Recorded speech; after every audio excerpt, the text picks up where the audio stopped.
પોરબંદર જિલ્લા NSUI દ્વારા કોલેજના બિલ લોકપાલ બિલની જેમ મંજૂર થાય તેવા હેતુથી એક દિવસના ધરણા કરી વિરોધ પ્રદર્શિત કર્યો હતો।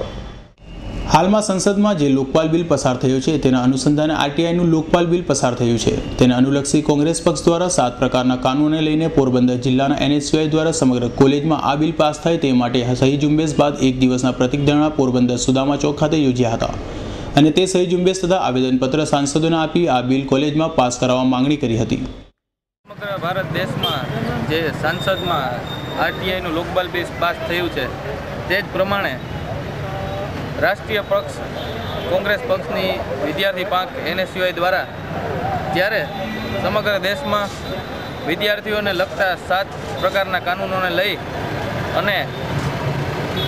એ બાબતને લઈ અને અમે પોરબંદર જિલ્લા NSUI દ્વારા સમગ્ર કોલેજોમાં આ બિલ પાસ થવા માટેની વિદ્યાર્થીઓમાં અવેરનેસ આવે એ માટે સહી ઝુંબેશ હાથ ધરવામાં આવેલી હતી અને આજરોજ સુદામા ચોક ખાતે સમગ્ર પોરબંદર જિલ્લા NSUI youth Congress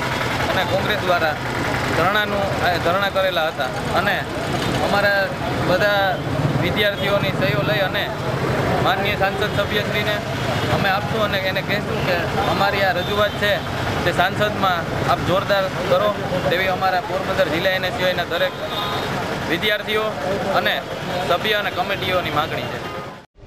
Porbandar NSUI દ્વારા કોલેજમાં લોકપાલ બિલ જેવી સુવિધા પ્રાપ્ત કરવા માટે એક દિવસ ધરણા યોજી ઉગ્ર માંગ કરાઈ હતી। દીક્ષિત ઠકરાલનો રિપોર્ટ S9 ન્યૂઝ પોરબંદર।